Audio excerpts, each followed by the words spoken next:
तरीके से मतगणना होगी, कितनी टेबल होगी, कितने राउंड होंगे? जो मतगणना का समय है वो 3 तारीख को सुबह 8 बजे से शुरू होगी और कुल 10 कमरों में 7 विधानसभाओं की जो है मतगणना होगी। इसमें 3 विधानसभाएं ऐसी होगी जिसमें 2 कमरों में काउंटिंग होगी, जिसमें बायतू है और सिवाना है और चौटन है। इनमें एक जो रूम होगा उसमें ARO रहेंगे, दूसरे रूम में RO रहेंगे और बाकी जो 4 विधानसभाएं वो सभी एक एक कमरे में उनकी काउंटिंग होगी।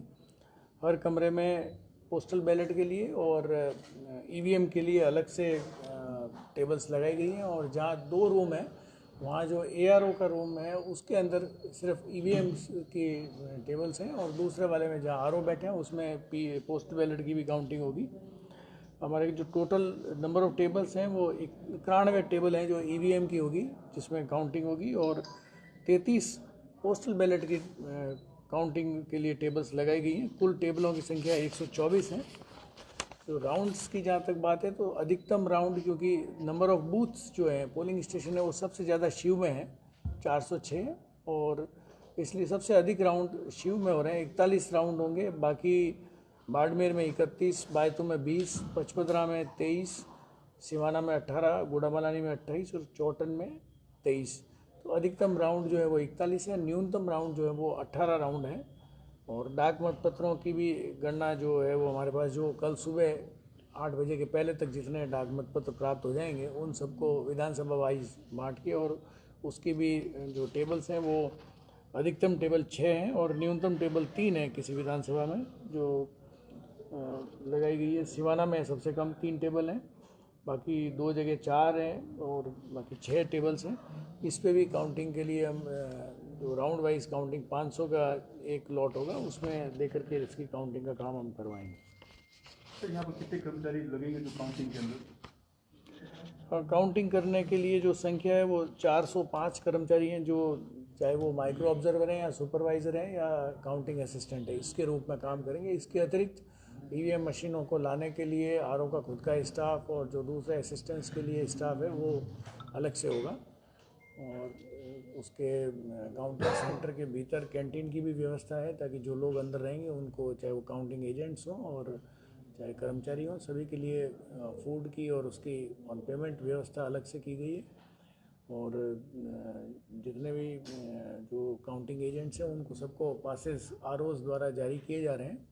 अधिकांश पासेस जारी हो चुके हैं, कल शाम तक एप्लीकेशंस प्राप्त हुई थी उनके, और जो बच गए हैं उनको भी आज या कल में उनको भी रिमेनिंग लोगों को भी हम सभी को जो है वो पासेस जारी कर देंगे।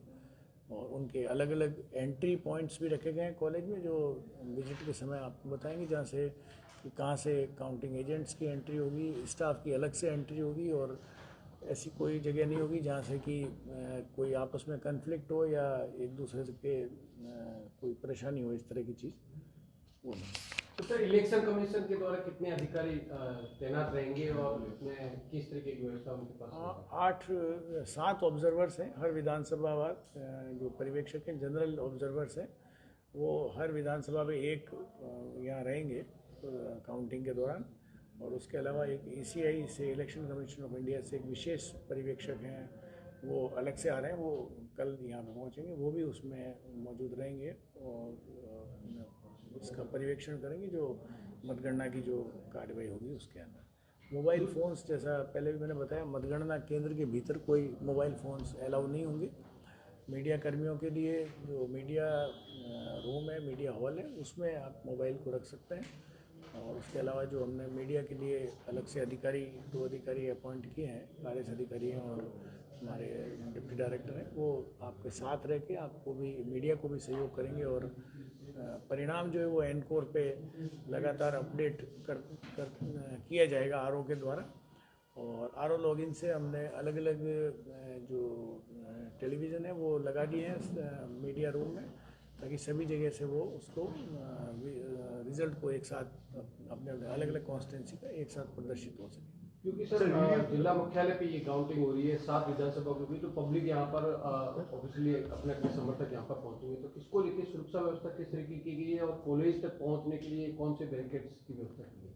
कॉलेज के लिए जो जो रामूबाई स्कूल है उसके पास में से वहाँ से रास्ता इधर से बंद किया जाएगा और उधर सिंदरी चौराहे से वो एक तरफ जो ओम मेहता जी का जो एक स्थान है, वो भवन है, वो जगह है खुला, वहाँ पे पार्किंग की व्यवस्था की गई। और इधर जो है आदर्श स्टेडियम में एजेंट्स की गाड़ियों के लिए पार्किंग की व्यवस्था की गई। और मेरा सभी लोगों से अनुरोध है कि जो एंटाइटल नहीं है, जिनको मोबाइल अलाउ नहीं कर रहे हैं, तो एजेंट्स और जो काउंटिंग टीम के जो मेंबर्स हैं वो अपना मोबाइल घर पे छोड़ के आएँ या अपने व्हीकल में सेफली उसको रखें, ताकि कोई किसी प्रकार के मोबाइल को लूज़ करने का या खोने की कोई स्थिति उत्पन्न नहीं हो।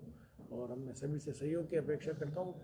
पुलिस की व्यवस्था पूरी बैठक लेकर के एसपी साहब के साथ में बात की गई है और पूरी सिटी में भी व्यवस्था है। बाहर जहाँ बैरिकेटिंग है वहाँ मजिस्ट्रेट्स भी अलग से नियुक्त करने जा रहे हैं, जो कि इसी कानून व्यवस्था के दृष्टिगत जो है वो पुलिस के सहयोग के लिए रहेंगे। और अंदर 3 टायर जो व्यवस्था है सिक्योरिटी की वो ऑलरेडी है, CAPF है, उसके बाद आर्म्ड पुलिस है और फिर स्टेट पुलिस की व्यवस्था है।